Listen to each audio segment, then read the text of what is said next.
जीवतेश ज्यादा अमीर परिवार में पैदा नहीं हुआ था।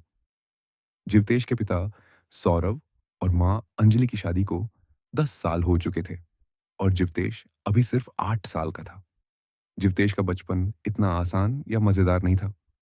सौरव के नॉर्मल सी बैंक की जॉब करता था और उसकी आमदन कुछ खास नहीं थी। सौरव को सिंगर बनने का बहुत ज्यादा शौक था। एक दिन उसने अंजलि से बात की कि वह अपनी नॉर्मल सी जॉब छोड़कर एक सिंगर बनना चाहता था।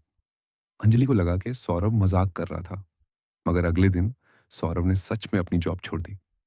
सौरव ने घर की सेविंग के लिए कुछ पैसे बचाए थे और उसने सिंगिंग ऑडिशन पे जाने का फैसला किया, क्योंकि यह एक जॉब के साथ पॉसिबल नहीं था। अंजलि ने सौरव को बहुत डांट लगाई कि उसकी अकेली की जॉब से घर चलाना बहुत मुश्किल था और सौरव को यह बचपन का शौक छोड़ देना चाहिए। मगर सौरव नहीं माना और ऑडिशन देने गया। सौरव ऑडिशन के लिए दूसरे शहर पहुंचा, मगर उसकी सिलेक्शन ना हो सकी। सौरव निराश होकर घर आया और बहुत उदास हुआ। अंजलि ने सौरव को खूब सुनाया, उसका मजाक बनाया और उसे बहुत कोसा। सौरव ने सोचा था कि उसकी बीवी उसका साथ देगी, मगर अंजलि ने सौरव को घर पर खूब जलील किया। वही अंजलि जिसके लिए सौरव ने अपने माता पिता से लड़कर अपना घर छोड़ा था, वही आज उसके साथ यह सब कर रही थी। सौरव और अंजलि ने भागकर शादी की थी और उनको उस वक्त एक दूसरे से बेहद प्यार था। मगर अब कहीं ना कहीं वो प्यार फीका पड़ चुका था। सौरव ऑडिशन की वजह से तो दुखी था ही, मगर अंजलि ने उसे और भी डिप्रेस्ड कर दिया था।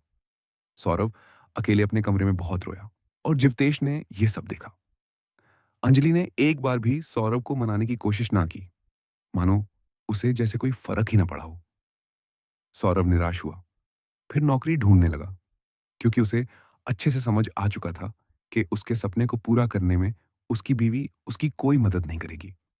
एक दिन सौरव को ऑडिशन सेंटर से एक बड़े सॉन्ग कंपोजर का फोन आया। उस सॉन्ग कंपोजर को सौरव की आवाज बेहद पसंद आई थी और वह सौरव से एक गाना गवाना चाहता था। सौरव बहुत खुश हुआ और उसने यह सारी बात अंजलि को बताई। अंजलि को खुशी के बजाय सौरव पर और भी गुस्सा आया और उसने सौरव को वहां जाने से मना किया, मगर सौरव नहीं माना और उसने जाने की जिद की। उस सॉन्ग कंपोजर ने 3 दिन बाद मिलने का समय तय किया, जिस दिन सौरव का जन्मदिन था, और सौरव खुशी खुशी मान गया। अंजलि यह सब सुन रही थी। उसे लग रहा था सौरव को सिंगिंग से कुछ नहीं मिलेगा और जो थोड़े बहुत पैसे उनके पास थे वो भी बर्बाद हो जाएंगे। तीसरे दिन जब सौरव सुबह उठा तो उसने देखा कि उसके घर की हालत बहुत खराब थी। हर जगह सामान बिखरा हुआ था और टेबल पर एक लेटर पड़ा था जिस पे कुछ लिखा था। सौरव ने वह लेटर पढ़ा और वह हैरान रह गया।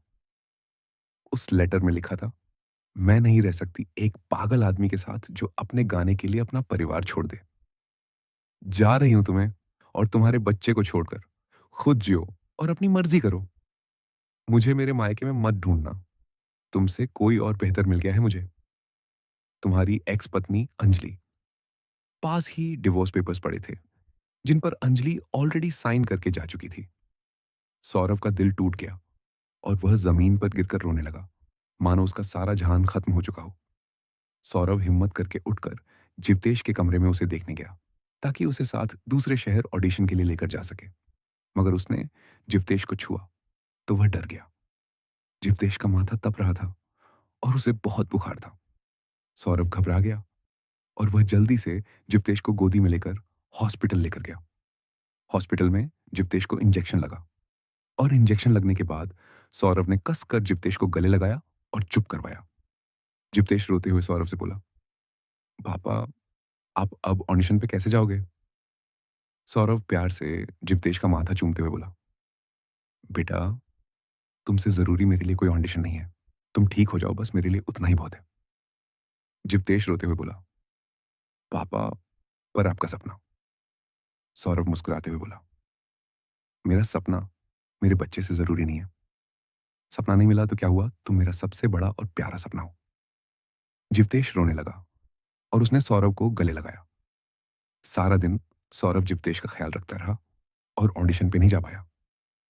रात को सौरव को भी बुखार हो गया और उसे भी हॉस्पिटल में एडमिट होना पड़ा।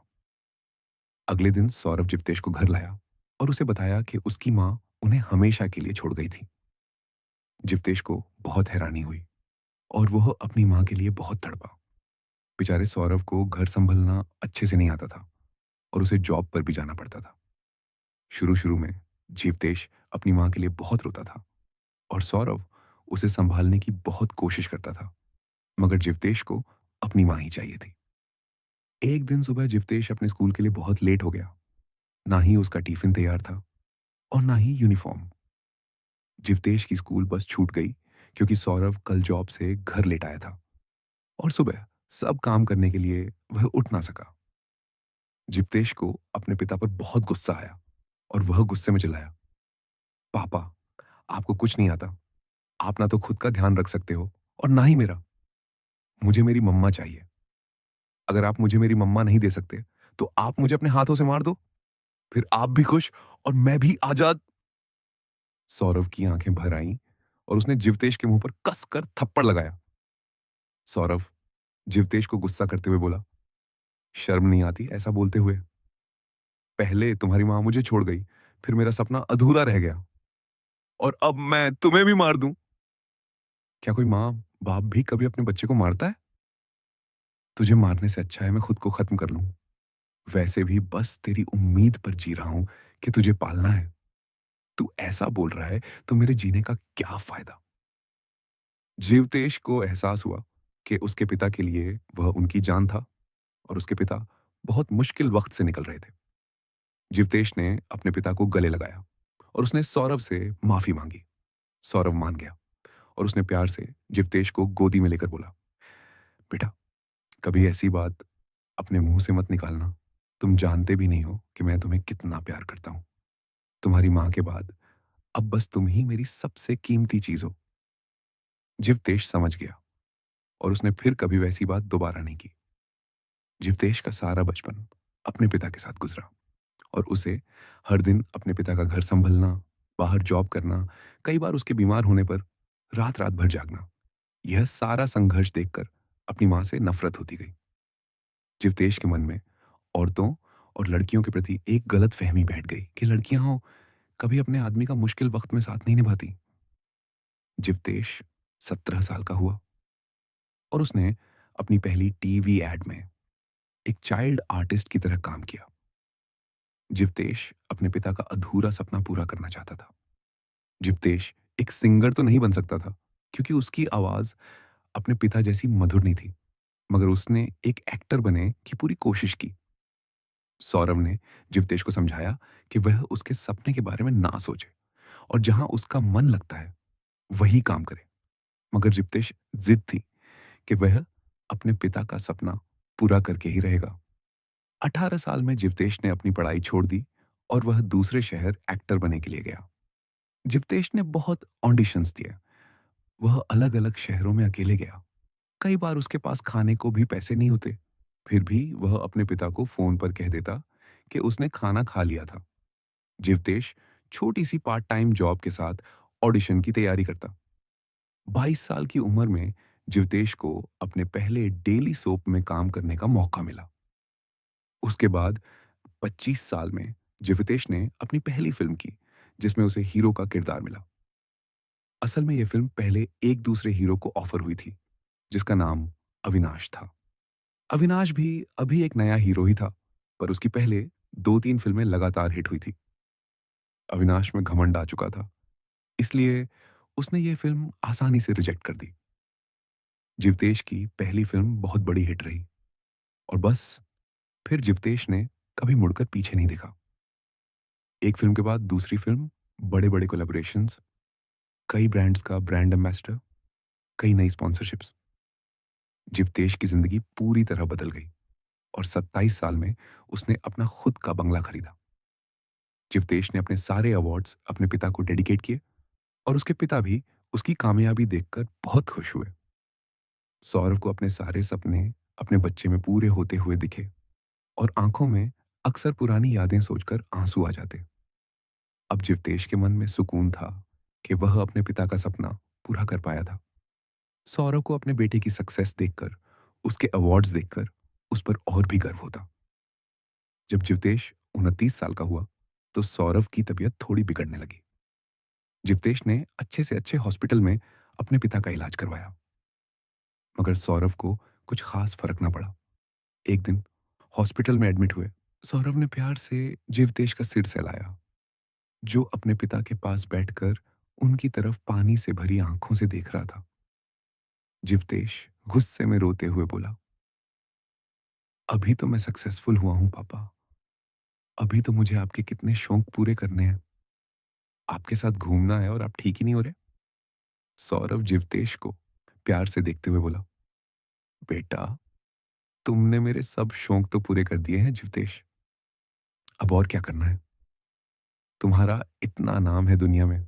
मेरी बात मानो, अपने लिए एक अच्छा सा हमसफर ढूंढ लो, जिसके साथ तुम्हारी जिंदगी खुशी खुशी बीते।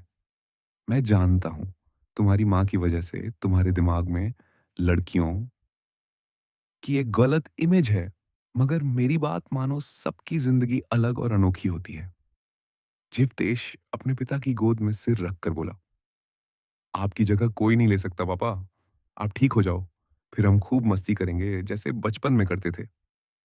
सौरभ प्यार से जीवतेश का माथा चूम कर बोला, बेटा, ठीक तो मैं हो जाऊंगा, मगर फिर भी जिंदगी में एक जीवन साथी की जरूरत होती है, ताकि जिंदगी अच्छे से निकल जाए। चाहे मेरी उम्र कितनी बड़ी हो, मगर तुम शादी जरूर करोगे, और एक आम घर की लड़की से करोगे, जिसे तुम्हारे पैसे में कोई इंटरेस्ट ना हो, और वह हर दुख सुख में तुम्हारे साथ रहे। मेरा बच्चा, वादा करो, मुझसे तुम शादी करोगे ना? जीवतेश ने अपने पिता की ओर देखा और उनका हाथ कसकर पकड़कर बोला, पापा, मैं वादा करता हूं, मगर आप मेरे लिए लड़की ढूंढोगे और हमेशा मेरे साथ रहोगे। सौरभ मुस्कुराकर बोला, जरूर ढूंढूंगा, अगर भगवान ने चाहा तो। बस तुम अकेले जिंदगी मत गुजारना जीवू, वरना मैं तुम्हें माफ नहीं करूंगा। जीवतेश मुस्कुराया, और उस रात वह अपने पिता की गोद में सो गया। सारी रात सौरभ प्यार से जीवतेश का सिर सहलाता रहा और भगवान से उसकी खुशी मांगता रहा। अगली सुबह सौरभ एक गहरी नींद में सो गया, जिसे उसे कोई डॉक्टर ना उठा सका। जो हाथ जीवतेश ने रात को पकड़ा था, सुबह तक वह ढीला पड़ चुका था। जीवतेश अपने पिता के लिए बहुत रोया। कोई भी दौलत, शौहरत उसे उसके पिता से अब नहीं मिलवा सकती थी। जीवतेश ने अपने पिता की आखिरी रस्में बहुत मुश्किल की, और आने वाले कई महीनों तक वह फिल्मों में काम नहीं कर सका।